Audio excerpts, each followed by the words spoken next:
Bismillahirrahmanirrahim. Izinkan saya mulai dengan pantun. Pantun. Burung merpati, burung balam, Cakap. selalu terlihat di kala pagi. Cakap. Kalau ibu-ibu tidak menjawab salam, Cakap. saya doakan suaminya kawin lagi. Jangan dijawab salam. Assalamualaikum warahmatullahi wabarakatuh. Waalaikumsalam warahmatullahi wabarakatuh. Masya Allah. Antara semangat dengan marah beda tipis. Tabarakalladzi ja'ala fis samaa'i buruja وجعل فيها سراجا وقمرا منيرا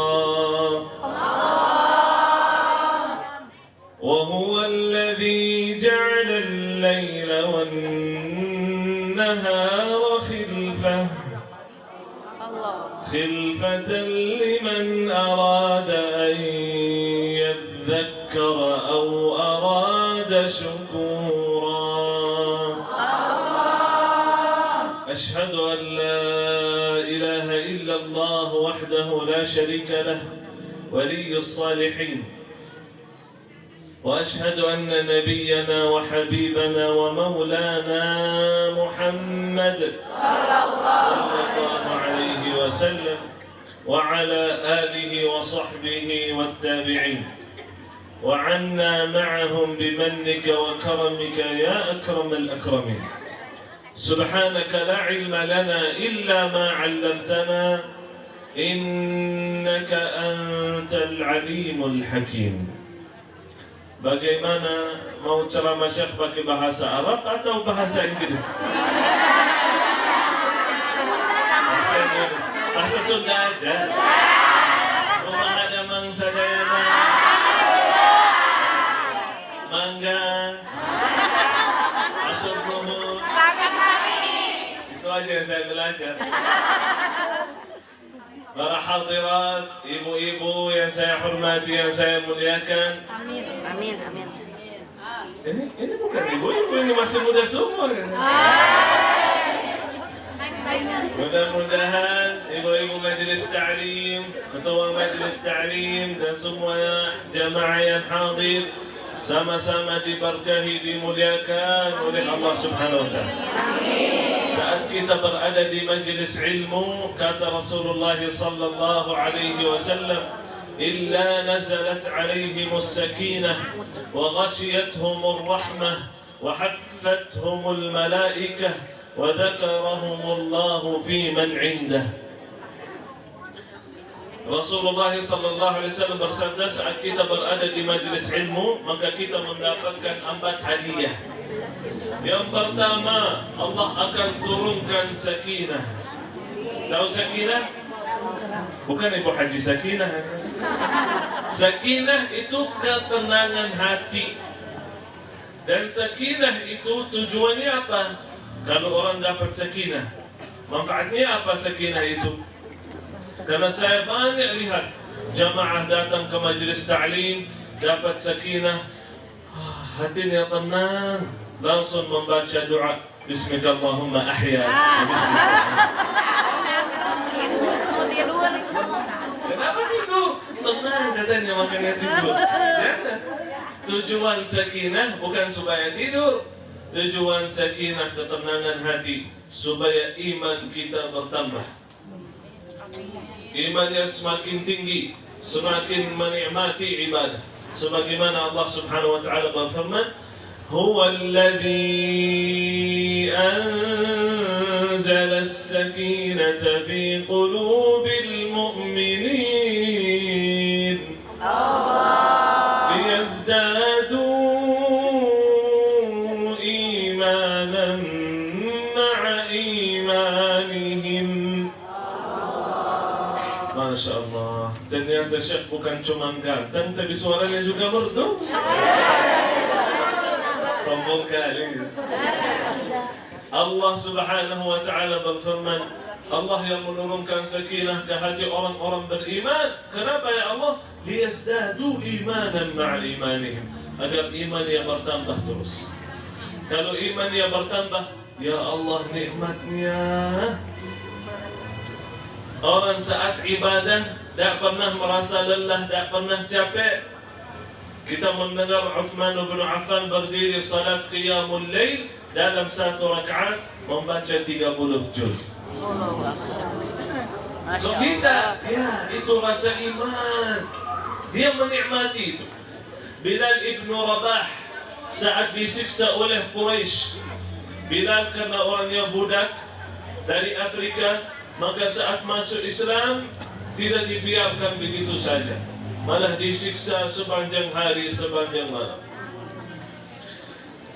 Lalu sahabat heran, kok bisa Bilal ibn Rabah selalu sabar?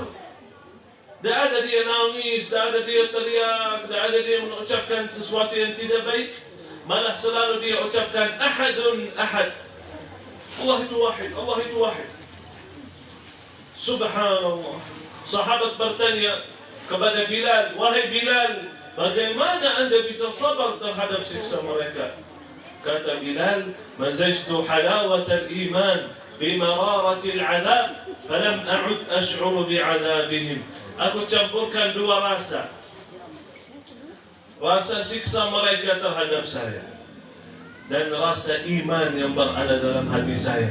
Lebih kuat rasa iman, makanya saya tidak terasa lagi saat mereka menyiksa saya. Bukan saya sakit dan saya tahan. Tidak. Kata Bilal, saya sudah tak terasa saat mereka siksa. Ya Allah. Makanya saya tak heran lagi saat melihat anak kecil di Palestina ditembak oleh Zionis Yahudi dan peluru senjata kena kepalanya. Lalu anak itu saat dibawa ke rumah sakit, wallahi baru masuk rumah sakit, anak itu teriak, mau bawa saya ke mana? Jangan ke kamar operasi, bawa saya ke musalla, saya mau salat maghrib dulu. Wallahi anak kecil, kumisnya belum tumbuh, apalagi jenggot. Anak kecil, kepalanya bertaruh. Mau ke mana? Mau ke musalla, mau salat maghrib sebelum keluar waktu maghrib. Kata orang, kepalanya ini kena peluru, tunggu, ini berdarah. Dia langsung pegang kepala sendiri. Lihat, saya enggak sakit, aman-aman aja, mau salat dulu. Wallahi anak kecil seperti itu. Kenapa? Perasaan iman yang ada dalam hati. Anak kecil pun bisa merasakan nikmat iman itu. Rasa iman itu tergantung hati, apa yang kita isikan. Kalau kita hanya isikan dengan dunia, tak bisa nikmat. Ya mudah-mudahan kita bisa merasakan rasa iman yang nikmat, sakinah tenang. Amin ya rabbal alamin. Kemudian hadiah yang kedua kata Rasulullah, wa ghashiyatuhumur rahmah. Kita juga mendapatkan rahmat Allah. Rahmat Allah itu wasilah bagi kita untuk masuk surga. Kata Rasulullah sallallahu alaihi wasallam, tidak ada seseorang di antara kalian masuk surga melalui amal ibadah. Jadi kalau kita amal ibadah, belum tentu amal ibadah itu masukkan kita dalam surga. Belum tentu amal ibadah ikhlas, belum tentu diterima, belum tentu baik. Mungkin bisa jadi enggak ikhlas, enggak sempurna, ada yang kurang, belum tentu diterima. Jadi wasilah kita masuk surga bukan amal ibadah. Ada salah satu sahabat Nabi tidak pernah salat sekalipun dan masuk surga. Kok bisa? Di Indonesia pun zaman sekarang ada orang tidak salat dianggap ulama, orang tidak salat dianggap wali. Memang bisa? Mana bisa kayak gitu? Sahabat kok bisa dia masuk surga padahal belum pernah salat? Karena baru masuk Islam, langsung ikut perang, meninggal syahid, masuk surga. Belum sempat salat, belum sempat puasa, belum sempat sedekah, belum sempat amal ibadah. Satu aja kebaikannya, ikut perang, meninggal syahid, masuk surga. Ada orang sepanjang umur muslim dan ikut juga perang, meninggal syahid, masuk neraka. Rasulullah SAW bersabda dalam hadis, 3 golongan yang pertama masuk neraka, salah satunya orang yang berjihad di medan perang. Kenapa? Ini orang meninggal syahid. Nah, dia tujuan datang ke medan perang, jihad fisabilillah, supaya dipuji manusia, supaya dikatakan ini pahlawan, dimuliakan. Na'udzubillahi min dzalik. Jadi amal ibadah kita belum tentu baik, belum tentu sempurna. Yang masukkan kita dalam surga adalah rahmat Allah. Makanya kita selalu berharap, ya Allah berikanlah rahmat kepada kita. Mudah-mudahan sama-sama mendapatkan rahmat Allah. Amin ya rabbal alamin. Hadiah yang ketiga, wa haffathumul malaikah, yang menjaga kita, yang hadir bersama kita, yang berkahi majlis ilmu dan selalu menamini doa dan hajat kita, yaitu adalah malaikat Allah Subhanahu wa taala. Malaikat. Bisa lihat malaikat yang hadir? Coba lihat ini. Bisa lihat enggak? Alhamdulillah. Kalau bisa melihat malaikat berarti itu sakratul maut. Saya lihat video ada orang nampak malaikatul maut. Mati langsung. Makanya juga Allah berfirman di dalam Al-Quran, saat orang datang kematian baginya, maka dia minta dimundurkan waktunya sebentar. Belum dia mati, masih hidup. Tapi saat datang sakaratul maut, dia bilang, ya Allah, mundurkan waktu saya sebentar. Aku ingin bersedekah dan aku ingin jadi orang baik. Bagaimana dia tahu itu sakaratul maut? Dia nampak malaikatul maut. Semoga kita panjang umur, sehat walafiat, iman Islam sampai akhirul hayat. Amin ya rabbal alamin. Dan hadiah yang terakhir kata Rasulullah sallallahu alaihi wasallam, wa dzakarahumullahu fi man 'indah. Ini luar biasa betul.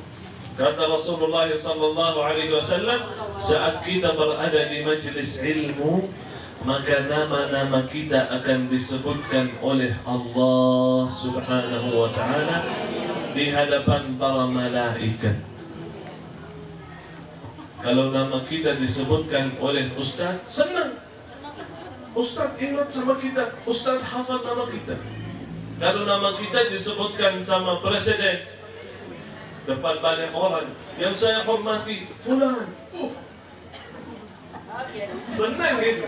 Senang, bahagia, gembira. Pada hari ini yang menyebut nama kita bukan lagi manusia seperti kita, tapi Allah yang menyebut nama kita.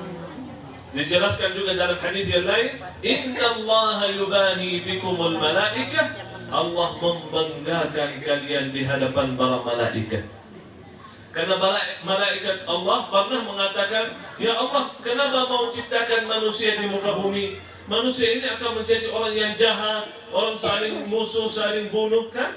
Ataj'alu fiha man yufsidu fiha wa yasfiku ad-dima' wa nahnu nusabbihu bihamdika wa nuqaddisu lak. Allah menjawab, qala inni a'lamu ma la ta'lamun. Maka ke depan hari saat kita berkumpul di majlis ilmu, Allah memberitahu malaikat, kata kalian ini orang buruk, ini orang jahat, ini saling benci, saling musuh, saling melawan. Tidak, ini mereka sedang berada di majlis berzikir kepada aku. Maka dimuliakan oleh Allah dan para malaikat. Alhamdulillah. Kalau malaikat hadir bersama kita, dapat keberkahan, ijabah doa kita, diamini. Kita berdoa, kata malaikat, amin, amin. Semoga insyaAllah hajat dan doa dan inginan kita dikabulkan oleh Allah Subhanahu wa ta'ala. Amin ya rabbal alamin. Amin. Pada kesempatan ini yang berbahagia, saya ingin hanya memberikan satu wasiat dari Nabi Muhammad sallallahu alaihi wasallam. Wasiat Nabi apa? Mungkin sering sekali kita mendengar ini, tapi masuk dari telinga kanan, keluar lagi dari telinga kiri. Kanan lagi, karena belum sempat ke kiri. Baru masuk dari kanan, keluar lagi dari kanan. Mental. Saking sebentarnya aja masuk ke telinga. Luar biasa. Kata Rasulullah sallallahu alaihi wasallam, Iqra'ul Qur'an. Bacalah Al-Quran. Sering orang hafal hadisnya. Bacalah Al-Quran. Saya bertanya, lebih banyak baca WA atau Quran? WA. Jujur ya? Jujur. Bacalah Al-Quran. Semua mulai dengan baca. Kalau kita membaca Al-Quran, wallahi akan mendapatkan keberkahan, ketenangan, kemudahan, kelancaran. Akan diberikan petunjuk yang terbaik. Wahyu yang pertama yang Allah turunkan kepada Rasulullah sallallahu alaihi wasallam yaitu adalah Iqra, bacalah. Baca apa? Baca WA. Baca Al-Quran. Iqra bismi rabbikal ladzi khalaq. Itu luar biasa. Kemudian di hadis ini kata Rasulullah sallallahu alaihi wasallam, fa innahu ya'ti yaumal qiyamati syafi'an li ashabihi. Sesungguhnya Al-Quran akan datang di hari kiamat memberikan syafaat kepada siapa? Kepada umatnya yang sering membaca Kepada yang sering membaca Al-Quran. Al-Quran. Salawat. Ada beda pendapat ini kan? Fa innahu ya'ti yaumal qiyamati syafi'an li ashabihi.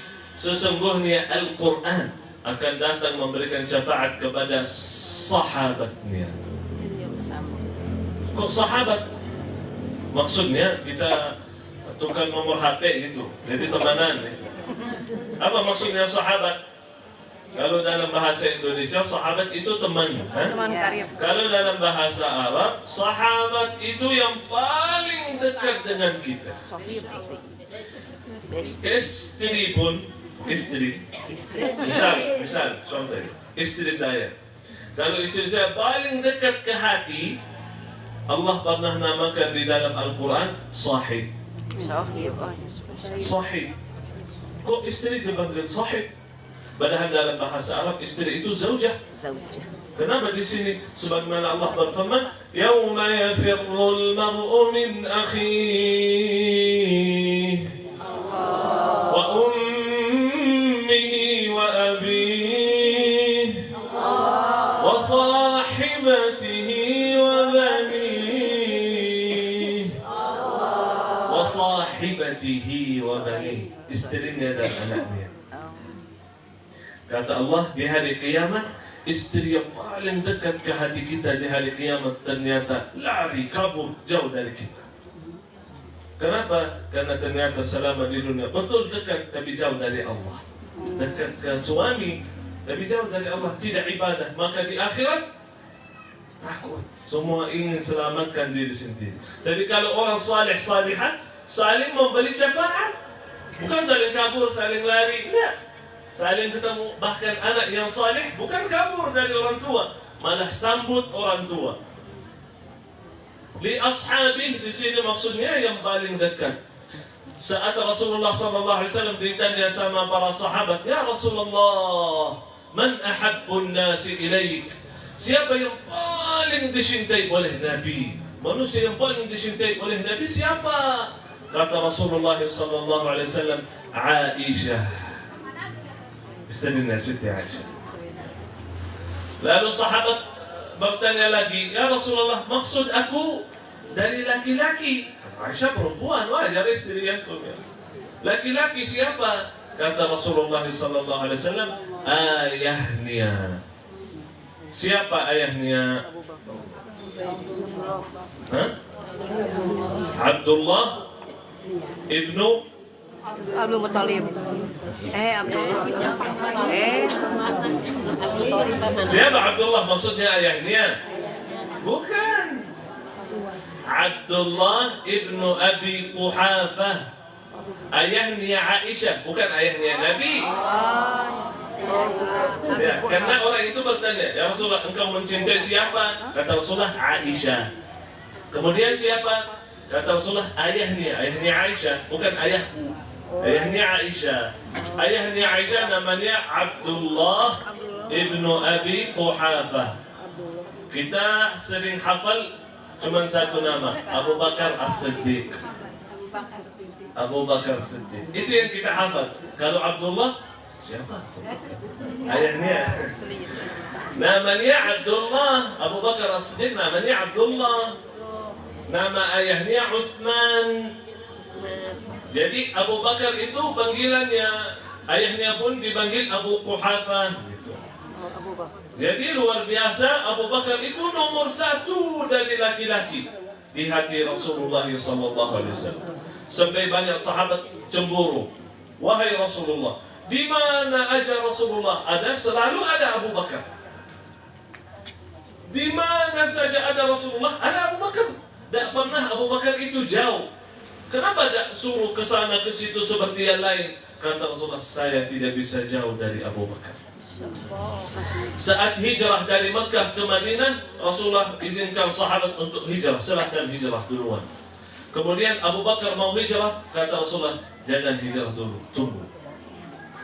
Lalu waktu berjalan, kata Rasulullah, wahai Abu Bakar, kamu akan menemani saya hijrah.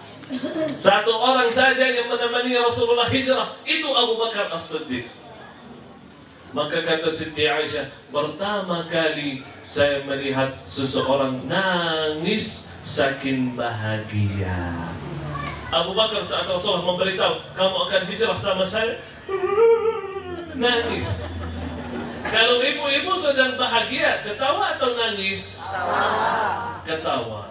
Jadi kalau level tertinggi, jadi kalau kita bahagia banget, sebetulnya nangis bukan ketawa. Asli nangis betul.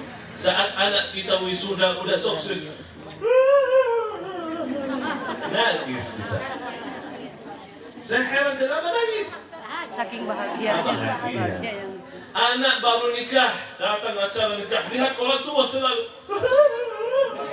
nangis. Ya Allah, kenapa nangis? Bahagia. Ternyata bahagia.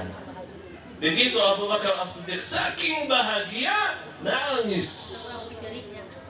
Makanya kalau kita melihat orang baca Quran nangis, jangan dikira orang itu sedih atau sakit. Senang. Nah, dia senang, bahagia, nikmat. Makanya dalam satu riwayat Rasulullah SAW berdiri salat qiyamul lail, baca satu ayat dan ayat itu diulang terus sampai subuh, sampai Rasulullah menangis. Baca nangis, nangis dalam satu riwayat nangis sampai jenggotnya basah. Kalau orang Indonesia nangis, kumisnya yang basah, kan ada jenggot. Nangis lagi sampai bajunya basah. Nangis sampai tanah pun basah. Ada di antara sahabat orang yang saking nangis baca Quran, hilang matanya, sudah tidak bisa nampak lagi. Abu Bakar As-Siddiq saat Rasulullah sakit karena akhirul hayat, lalu nama sakratul maut, Rasulullah meminta Abu Bakar jadi imam. Tak boleh ada yang menjadi imam kecuali Abu Bakar. Kata sahabat, janganlah Abu Bakar, karena Abu Bakar ini kalau salat baca Quran, kita tak pernah tahu dia sedang membaca apa. Kenapa? Karena dia selalu nangis. Salat nangis aja. Sampai orang di belakang belum tahu dia sedang baca apa. Namanya Al-Asif, yang banyak nangis nih. Kenapa? Nikmat luar biasa itu. Semoga kita bisa menikmati itu. Amin ya rabbal Amin ya Allah ya alamin. rabbal alamin. Abu Bakar ini makhluk manusia yang terbaik yang pernah berjalan di muka bumi setelah para nabi dan rasul. Jadi nomor 1 Nabi Rasul, yang kedua langsung Abu Bakar. Tidak ada yang lebih baik daripada Abu Bakar. Abu Bakar As-Siddiq ini Allah namakan di dalam Al-Quran, إذ يقول لصاحبه لا تحزن إن الله معنا. Rasulullah sallallahu alaihi wasallam saat bersama Abu Bakar, maka kata Rasulullah kepada sahibnya, li sahibihi la tahzan.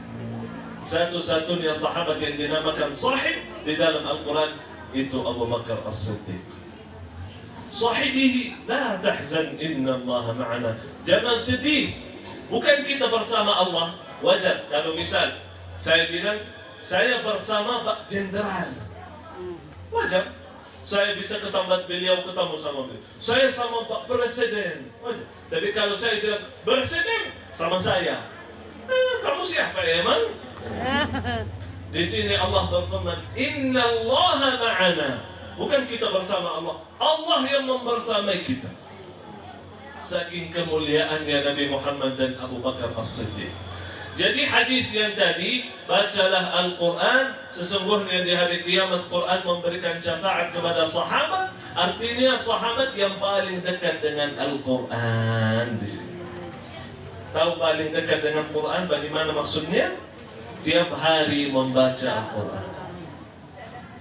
Selalu berusaha menghadirkan kalbu saat membaca Quran. Alhamdulillah orang tua saya masih hidup. Semoga panjang umur sehat walafiat. Ibu saya sampai sekarang betul belum selesai hafalannya 30 juz. Tapi dia Masya Allah saking dekat sama Quran bisa menjadikan semua anaknya menghafal Quran. Ibu saya kalau membaca Al-Quran tidak pernah angkat kepalanya. Buka Al-Quran, baca Quran, tak pernah angkat kepala. Mata pun tak pernah ke atas. Kalau jamaah saya sering lihat orang baca Quran sambil minum sambil makan. Orang baca Quran berhenti ngobrol. Bismillahirrahmanirrahim. Nah, mana itu? Bawa sini. Alhamdulillahirabbil alamin. Baca satu ayat ngobrol, baca satu ayat ngobrol. Baca main HP, baca sambil lihat Instagram.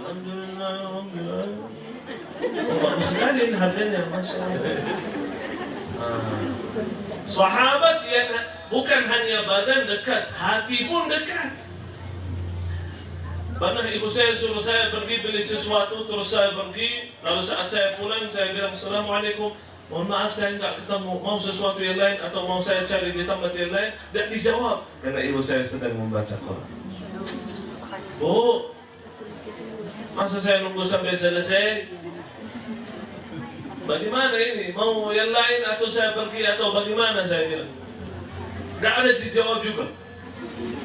Ngomong lagi, gak ada dijawab. Tak pernah dijawab. Kalau kita telepon orang tua di Madinah, tak pernah diangkat kalau sedang membaca Al-Quran. Nomor satu itu Al-Quran. Walaupun ibu saya masih bata-bata baca Al-Quran. Tapi subhanallah, saking hatinya itu mencintai Al-Quran, luar biasa. Harus kita tahu Bapak Ibu, Al-Quran bukan wajib dihafal. Jadi tujuan Allah turunkan Quran bukan untuk dihafal. Hafal itu wasilah untuk bisa sampai tujuan. Tujuan apa? Tujuannya apa? Tujuannya supaya ditadaburi, dihayati, diamalkan sesuai kemampuan kita masing-masing. Syekh Ali Jabir rahimahullah bukan hanya menghafal, tapi dia Masya Allah sampai dekat sekali dengan Al-Quran. Wallahi saya lihat beliau tak pernah benci terhadap orang, tak pernah dengki, tak pernah simpan hal-hal yang tak baik dalam hati. Ada orang dulu saat Syekh Ali Jabir rahimahullah berdakwah di Indonesia, ada orang benci sama beliau. Harus kita tahu, sebaik-baik manusia di dunia ini tak disukai sama semua orang. Rasulullah sallallahu alaihi wasallam. Ada orang suka, ada orang tak suka. Ada orang benci, ada orang menjelekkan namanya. Rasulullah sallallahu alaihi wasallam pernah di pasar. Kemudian lihat seseorang ibu yang cukup tua sedang mengangkat barang yang berat. Lalu Rasulullah sallallahu alaihi wasallam datang. Mau saya bantu aja ke rumah. Oh ya, baik, terima kasih banyak. Rasulullah angkat barang ibu itu, diantar sampai rumah. Lalu kata ibu itu, terima kasih banyak. Saya nggak tahu bagaimana saya bisa membalas kebaikannya, Pak. Kamu terlihat kamu orang baik ini, mukanya bersinar. Tapi saya bisa memberikan satu nasihat saja. Aku mendengar ada seseorang gila, namanya Muhammad. Orang itu gila. Jangan kamu mendengar apa yang dia bilang. Kalau kamu ketemu, jangan kamu dengar dia. Waduh, dia gila, jangan. Rasulullah senyum, kemudian kata Rasulullah, saya adalah Muhammad.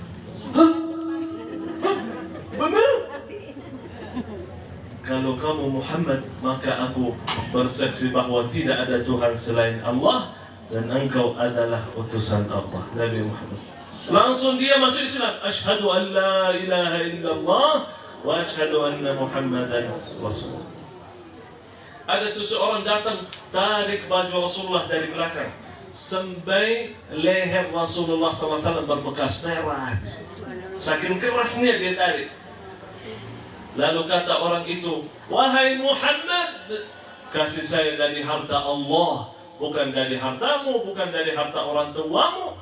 Kata Rasulullah sambil senyum, benar, harta itu milik Allah.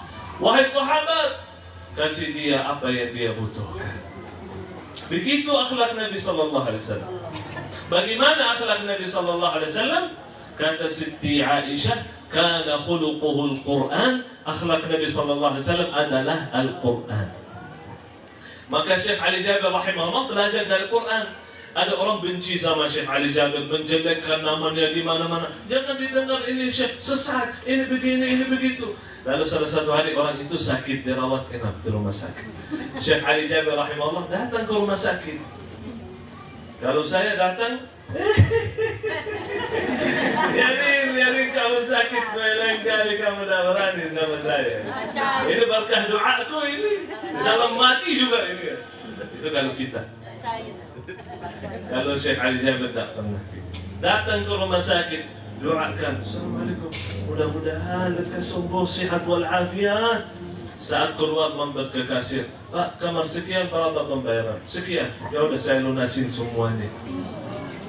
Orang itu kalau saya ke Lombok sekarang masih hidup, sudah tua sepuh. Saya ketemu dia, lihat saya, nangis, langsung peluk saya. Saya teringat dengan saudara saya Syekh Ali Jabir. Sekarang dia anggap seperti saudara. Kenapa? Karena akhlak. Rendah hati itu Syekh Ali Jabir. Banyak cerita. Anda rencana ke depan buat buku. Waktu bertemu dengan Najah. Najah orang Indonesia yang badannya tidak normal, tak sihat, akal pun tak sihat. Di mata manusia, mohon maaf, orang ini dianggap gila. Tapi Najah hafal 30 juz, hafal nomor halaman, nomor ayat, nomor surah. Kalau ibu-ibu hafal berapa juz? Apanya juz mangga, juz apa?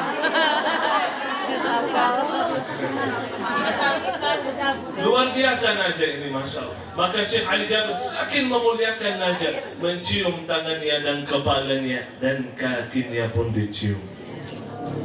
Mau kita mencium kaki orang? Siapa mau? Depan layar juga, depan manusia lagi, mencium kakinya. Ya Allah. Begitu Syekh Ali Jabir memuliakan Al-Quran dan Ahlul Quran. Saya lihat beliau saat ketemu dengan anak-anak tunanetra. Wallahi Syekh Ali Jabir sendiri ambilkan piring, ambilkan nasi, ambilkan ayam, bagi-bagi ke mereka. Terus sebagian disuapkan, buka mulutnya, buka. Dikasih. Lalu habis selesai makan, Syekh Ali Jabir rahimahullah keluarkan uang. 1 juta kasih yang pertama, kasih yang kedua 1 juta, kasih yang ketiga 1 juta, kasih yang keempat, ke-6, ke-7. Langsung saya berdiri. Tapi nggak dikasih juga. Emang beliau wallahi luar biasa. Makanya beliau rahimahullah meninggal tidak sisihkan harta kepada anak istri. Karena semasa hidup selalu dia memanfaatkan harta itu di jalan Allah. Betul semasa hidup dapat banyak harta. Saya pernah ikut satu acara sama beliau, acara seseorang kaya. Wallahi dikasih amplop besar begini.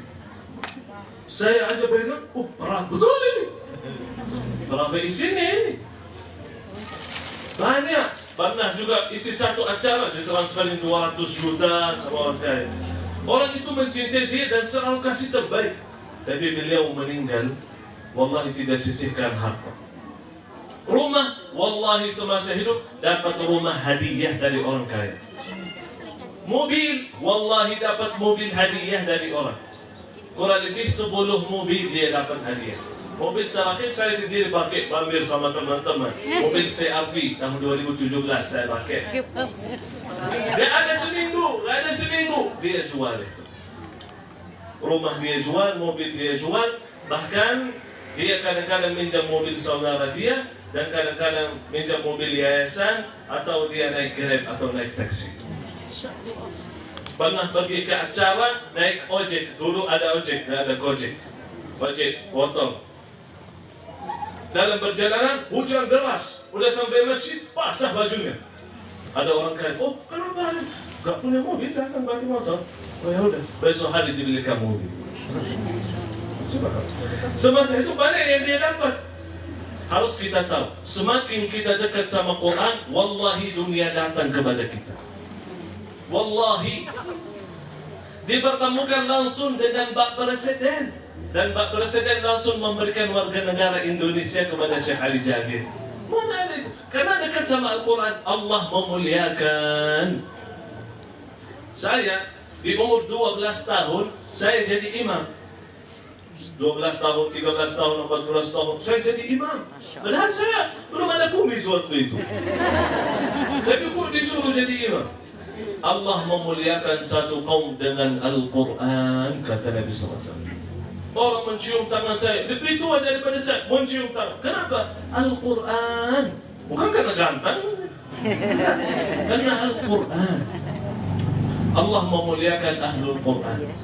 Tapi Syekh Ali Jabir rahimahullah saking memuliakan Al-Quran dan Ahlul Quran, selalu manfaatkan hartanya di jalan Allah untuk Al-Quran, untuk orang yang butuh, untuk ini, untuk itu. Bahkan sampai di Palestina, tiap bulan dia transfer ke sana. Alhamdulillah, Allah mengizinkan Syekh Ali Jabir pernah berangkat ke Palestina, lalu mereka meminta Syekh Ali Jabir jadi imam. Kalau pernah mendengar ada orang Indonesia jadi imam di Masjidul Aqsa, yaitu kakak saya Syekh Ali Jabir. Tidak ada satupun orang Indonesia yang pernah jadi imam di sana kecuali Syekh Ali Jabir. Videonya ada di YouTube juga. Masya Allah, dimuliakan oleh Allah karena Al-Quran. Makanya kita adik-adik beliau insya Allah terus menerus akan melanjutkan cita-cita beliau, yaitu mewujudkan 1 juta penghafal Quran di Indonesia. Kalau ada di tengah-tengah kita para penghafal Quran, kita selamat dunia akhirat. Di dunia diselamatkan oleh Allah dari mara bahaya dan bala. Waktu kejadian di Banda Aceh beberapa waktu yang lalu, saya lihat ada satu kampung selamat dari banjir. Kenapa? Di samping kampung itu, persis sampingan ada pondok pesantren. Dan depan pondok pesantren, wallahi saya lihat banjir luar biasa dan ada ribuan pohon yang tertahan depan pondok itu. Kalau bisa lihat, tidak bisa lihat ujung pohon itu yang tertahan.